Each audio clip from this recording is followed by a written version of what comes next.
Hello મિત્રો, આજે આપણે નફો કોટ ચેપ્ટરના મોસ્ટ આઈએમપી દાખલા શીખીશું, જે અગાઉની પરીક્ષામાં ગૌણ સેવામાં અવારનવાર પૂછાતા હોય છે.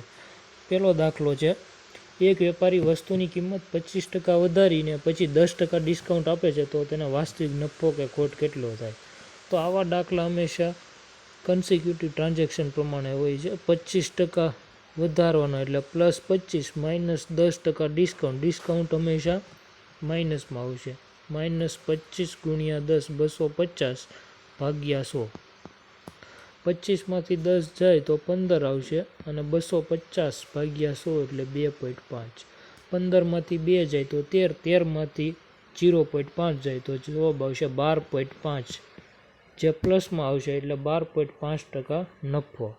તો જવાબ આવશે ઓપ્શન એ. બીજો દાખલો જોઈએ. એક વસ્તુ 20% ખોટથી 640 વેચાય છે, તો તેની ખરીદ કિંમત શોધો. તો 640 ભાગ્યા 20% ખોટ એટલે 80 × 100. 8 × 8 64. 8 × 100 કરશો એટલે 800 જવાબ આવશે. તો સાચો જવાબ આવશે ઓપ્શન બી. ત્રીજો દાખલો છે, એક વસ્તુ પર 25% ડિસ્કાઉન્ટ આપ્યા પછી વેચાણ કિંમત 900 થાય છે, તો તેની છાપેલી કિંમત શોધો. તો 900 વેચાણ કિંમત આપેલી છે, 25% ડિસ્કાઉન્ટ આપેલું છે, તો ભાગ્યા 75 × 100. આનું સિમ્પ્લિફિકેશન આપીએ એટલે જવાબ 15 × 5 = 75, 15 × 90 અને 5 × 100 ભાગ્યા 5 એટલે 20, 20 × 5 એટલે 100, 20 × 120 અને 1 0 એટલે 1200 તમારે છાપેલી કિંમત. જવાબ આવશે ઓપ્શન બી. ચોથો દાખલો છે, એક માણસે 800 એક ખુરશી ખરીદી અને 20% નફા સાથે વેચી, તો તેને મેળવેલો નફો શું? તો કોસ્ટ પ્રાઇસ છે 800, પ્રોફિટ છે 20%, તો સેલિંગ પ્રાઇસ એટલે કે વેચાણ કિંમત થશે 800 × 120 ભાગ્યા 100. તો 12 × 8 = 960 આપણી થશે વેચાણ કિંમત. તો 800ની વસ્તુ 960 વેચો એટલે 160 રૂપિયાનો નફો થશે, તો જવાબ આવશે 160.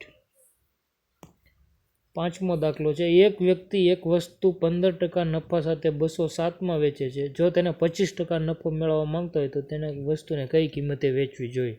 તો 15% એ 207 રૂપિયા વેચાણ કિંમત છે, તો 25% નફો એટલે કે 125 એ કેટલા? 15% નફો અને 25% નફો એટલે એ 100 પ્લસ કરવાના. હવે આની ત્રિરાશિ મૂકીએ.